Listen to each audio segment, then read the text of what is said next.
Hoje nós vamos falar sobre dilatação térmica. Todos os corpos são compostos de moléculas. No caso do corpo no estado sólido, essas moléculas estão ligadas com uma força de coesão muito maior. Então elas apenas vibram em torno de um ponto de equilíbrio. Elas estão muito próximas umas das outras. Se você esquentar esse corpo, o que vai acontecer? Aumentando a temperatura, aumenta o grau de agitação das moléculas. Então elas vão vibrar mais intensamente, aumentando essa latitude delas de vibração e, consequentemente, elas se afastam mais umas das outras. Com isso, o corpo como um todo vai sofrer uma dilatação térmica. Ele vai aumentar as suas dimensões. Você observar os trilhos do metrô, os trilhos do trem, eles não são contínuos, né? Eles têm que ter um espaçamento entre eles, porque se aumentar a temperatura do trilho, ele vai ter um espaço para poder crescer, para poder se dilatar.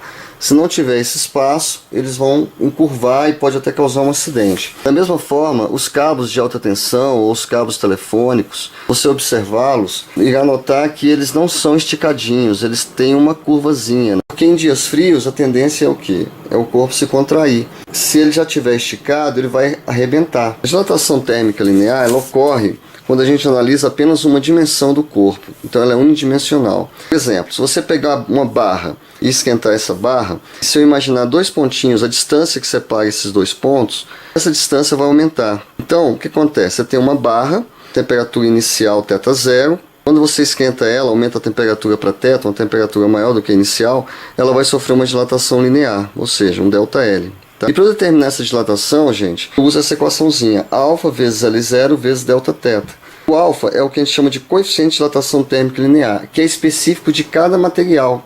O ferro tem um valor específico, o cobre, a madeira, o vidro. L0 é o comprimento inicial da barra, ΔL é a sua dilatação, que também pode ser dado pelo comprimento final menos inicial, e Δθ é a variação de temperatura. Aqui nós temos uma barra metálica que inicialmente tem 1 metro de comprimento a 10 graus Celsius, ok? Ela vai ser aquecida até chegar em 110 graus Celsius. Então a gente quer saber quanto que ela vai aumentar, a gente quer saber a dilatação térmica linear dela, o ΔL. Utilizando a fórmulazinha, ΔL é alfa vezes L0 vezes Δθ.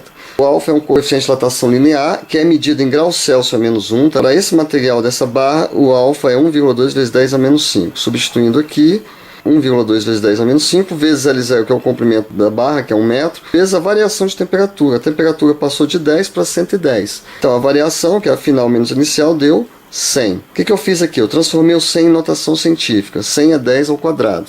Então vai ficar 1,2 vezes 10 a menos 5 vezes 10 ao quadrado. Como nós sabemos na matemática, quando você multiplica potências de mesma base, você conserva a base e soma os expoentes. Então eu vou somar menos 5 mais 2, que vai me dar menos 3. Então a resposta ficou 1,2 vezes 10 elevado a menos 3 metros. Ou 1,2 milímetros. Por quê? Porque a gente sabe que 1 metro são 1000 milímetros, ou 10 elevado a 3 milímetros.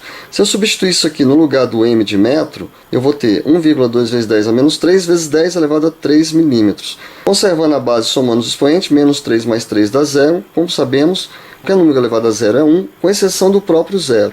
Então a resposta fica 1,2 milímetros. Vamos falar agora da dilatação térmica superficial, tá, gente?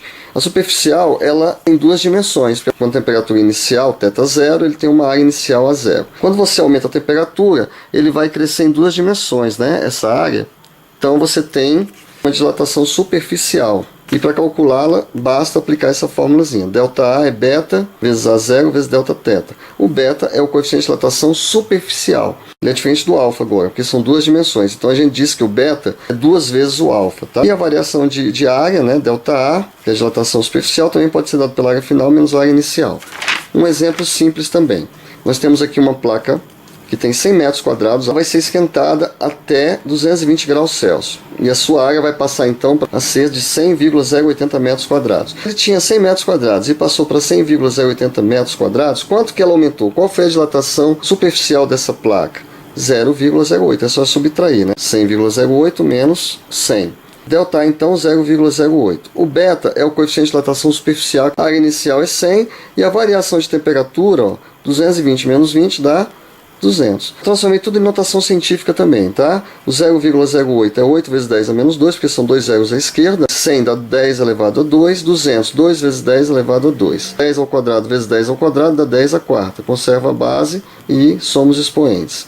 Esse 2 vezes 10 a quarta eu passei dividindo. Assim eu obtive o beta. 8 dividido por 2 dá 4. 10 a menos 2 dividido por 10 a 4 vai dar 10 a menos 6. Quando eu divido potências de mesma base, o que é que eu faço? Eu conservo a base e subtraio os expoentes. Foi o que eu fiz aqui, ó.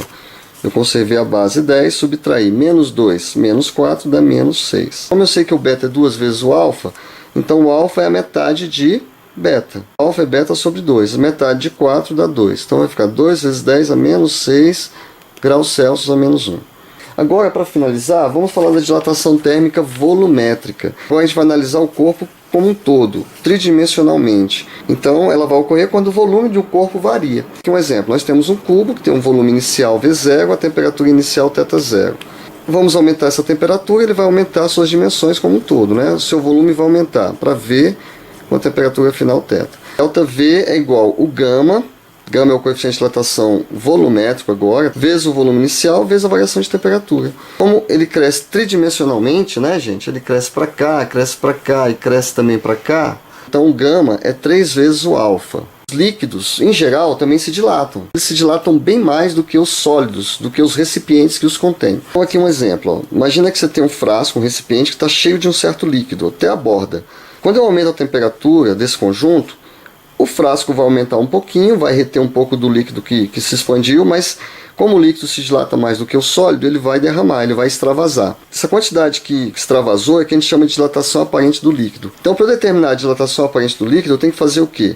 Eu tenho que pegar a dilatação real do líquido menos a dilatação do recipiente que o contém. Porque o recipiente ele também aumentou um pouco. Então, o líquido o líquido real que dilatou, uma parte dele ficou aqui dentro do frasco, porque o frasco também aumentou, e uma parte derramou.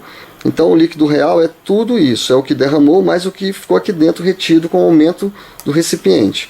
Nós temos aqui um recipiente que a 15 graus Celsius, o volume inicial dele é de 100 centímetros cúbicos. E ele está cheio de mercúrio. Você vai esquentar então esse conjunto, o recipiente e o mercúrio, até ele atingir 45 graus.